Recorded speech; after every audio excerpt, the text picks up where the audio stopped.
For my thoughts on all the latest happenings in the NFL in a completely relaxed, unscripted format, be sure to check out my channel, JG9 News. And now, on with our feature presentation. I'm going to give you a bizarre hypothetical scenario that definitely does not mirror anything that is happening in today's society. Let's say you have a person who is in charge of a country. For the sake of this hypothetical, let's just call this country Akriema, which definitely isn't the name of another country spelled backwards. The man in question has gotten a lot done. He's won elections before, he's passed legislation, and for those that like him, he's going to go down in history as someone who is really good at his job. Again, this is strictly a hypothetical example. Your mileage may vary.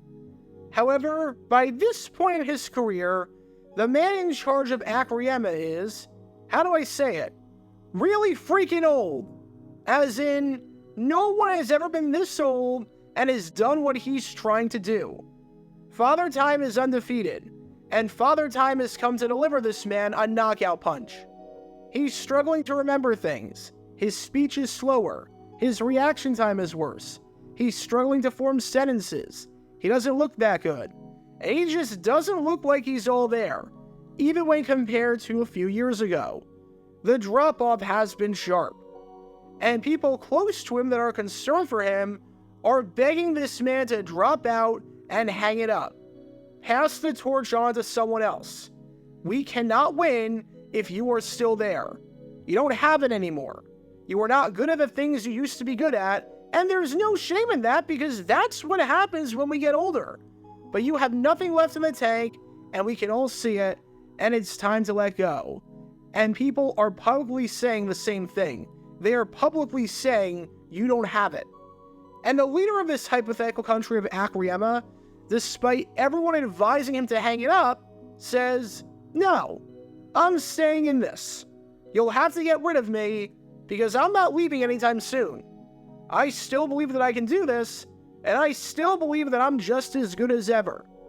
Again, this is purely a hypothetical situation, and there is no way whatsoever that the details of this just completely made-up hypothetical are happening right now in the country that is the primary target audience of this video. Right? Right? God, the advertisements this football season are going to be fun, aren't they? Oh, it's going to be so much fun. I'm going to yearn for the days of the Whopper ads, aren't I? Not even a good transition here. Just, if you like history stuff about the NFL, just like, subscribe, turn on notifications, help us get to 60,000 subscribers. Thanks in advance for support. I got nothing here. Well, I bring all of that up because that same scenario happened to the man that you've been watching this entire time. As in, this man right here, one of the greatest receivers in the history of professional football. This man is New York Jets wide receiver Don Maynard, and we're going to dive into just how good he was in a bit, because there were few receivers in his time period who were better than he was. However, when it came time for Father Time to knock on his door and tell him to hang it up, Maynard was in denial, to the point where even his own head coach was begging and pleading with him to retire because the man stunk. His own head coach was trying everything in his power to get his star receiver to retire with grace and dignity, and the player just refused to do it. And it led to an absolutely awkward exit and departure from the game that deserves a deep dive more than half a century later. Because this is the story behind the bizarre end to Don Maynard's career, the player that was in denial, and the player who had no idea when to quit. Before I talk about the entire saga and the ugly end to an otherwise spectacular career in pro football, we need some context to understand just who Don Maynard is, and how good of a wide receiver he was. When people talk about the greatest receivers to ever play this sport, especially over the first half century of the game's existence or thereabout, it's tough to talk about that without bringing up the man that you've been watching this whole time. Don Maynard is, simply put, the greatest wide receiver in the history of the New York Jets. He was the greatest at the time he retired, and no one else has come even remotely close to matching his production. Maynard joined the Jets of the American Football League in 1960 back when they were known as the New York Titans. And while he couldn't catch on in the NFL with another New York team, having tried and failed with the Giants in the late 50s, with the Jets in the AFL, it was a whole different ballgame. Over Maynard's first 13 seasons with the Jets, he really felt as though he was in a class of his own, especially when it came to American Football League wideouts. By the start of the 1973 season, which is the season that's the focal point in our story, Maynard had 632 receptions for 11,816 yards and 88 touchdowns.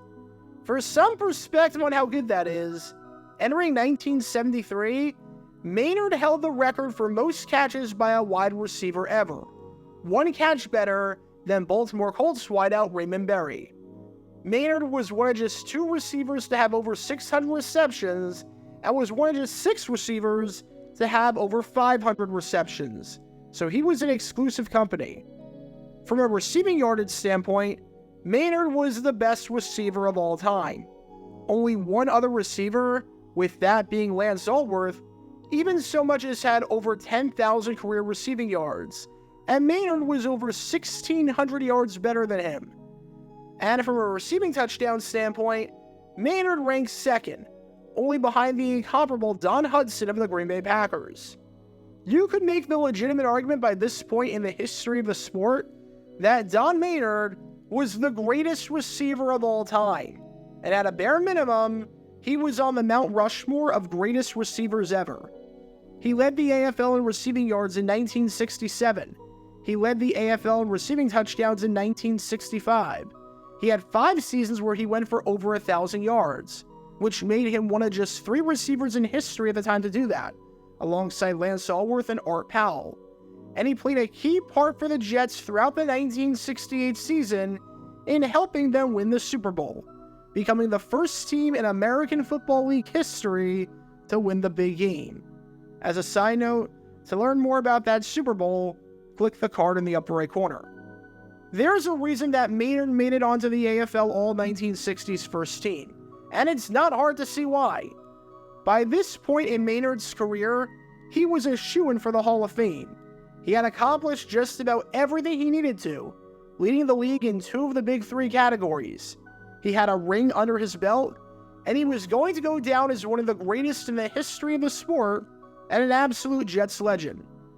But like we always say, Father Time is undefeated, and everyone succumbs to it at some point.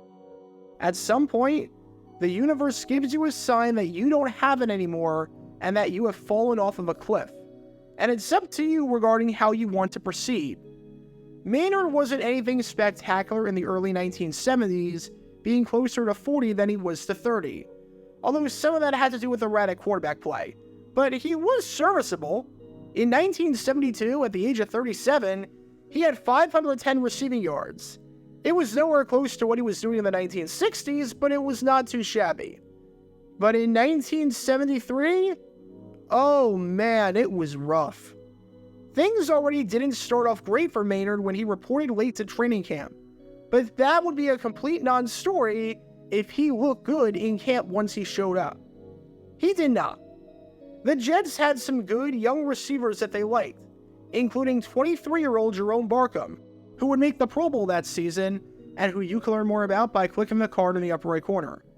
And these receivers were running laps around Maynard. Then again, just about any receiver with a pulse would run laps around Maynard. His hands were poor, as he was displaying the hands of a defensive back more than the hands of a wide receiver. He was playing slow. The fluidity in his movement and the sharpness in his route running, which is part of what made him so good for so long, that was gone. At 38 years old, Maynard, simply put, didn't have it anymore. Keep in mind, most players don't make it to 38 years old. If you're a receiver and you make it past 35, that was impressive. Entering the 1973 season, take a guess at who the all-time leader in receiving yards was amongst players 38 years old or older. Take a wild guess. The right answer is Sam Baker, a kicker who had 3 receiving yards in 1968 for the Philadelphia Eagles. presumably on a trick play.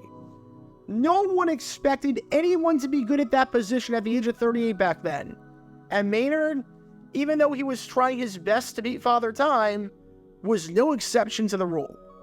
However, instead of bowing out gracefully, and instead of hanging it up, ending his time with the Jets on good terms, and knowing when to go out on a high note, Maynard refused to do that. He was a hindrance in camp due to his poor route running and catching abilities, and due to him just looking outright slow. But he refused to see it. He was in complete denial about it all. And that leads us to the point in our story. To get ready for the 1973 season, the Jets were set to fly down to New Orleans to take on the Saints in a preseason game. Don Maynard hadn't bowed out by this point, and he was still on the team. On the flight, Jets head coach Weeb Ewbank spent much of the flight next to Maynard, persuading him and outright begging him to quit. You've had a bad camp. You're not going to make the team. You're maybe the greatest receiver of all time, and you've had an amazing career. But it's time to call it quits. And even though Maynard listened on the flight, he outright refused to take Eubank's advice. It went in one ear and out the other. Which is why when the plane landed and Eubank met with the press prior to the team's preseason game against the Saints, he did something that you never see coaches do. At this point, it was past the point of no return. Nothing was getting through to Maynard, and Eubank didn't want to cut the man outright, not like this, because of how much he's meant to the team, and because that would feel unceremonious. So, he let the world know in a public cry for help, "Don Maynard, you need to hang it up. You stink now." Said Eubank in an incredibly blunt assessment, "I've talked to Don about his physical condition. He's looked terrible in practice. He's running poor patterns and dropping balls. Everyone has to come to an end. Willie Mays, Raymond Berry, Don Maynard. If I were Don, I'd rather bow out some other way than that." In other words, Eubank was publicly calling on his receiver to retire before things got ugly and before his legacy got tainted. And it didn't stop there. Eubank continued, saying, "We talked about trading him, but only one guy was interested. Even George Allen on Washington, who takes all the players, showed no interest." Translation, it's not just me who thinks that. No one thinks you're good anymore.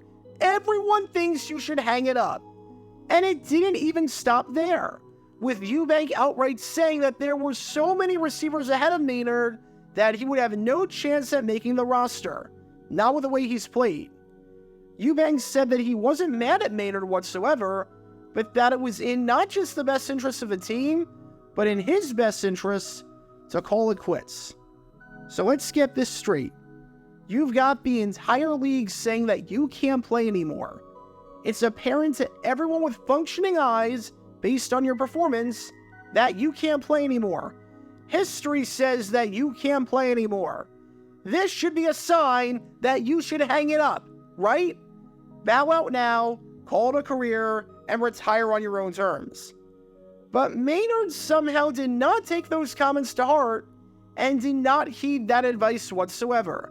Because when Eubank publicly called out Maynard and begged him to retire, Maynard said, in no uncertain terms, "I'm not leaving. I'm staying in the race. I'm still running." Because Maynard said, "I don't think I'm through by any means, and I'll show them. I won't quit this year. No way. I feel like I'm number one on the right side, and nobody has beat me out yet. I've seen these guys come in and have poor performances even after 3 or 4 years. I'll come through." Yes, you heard that right.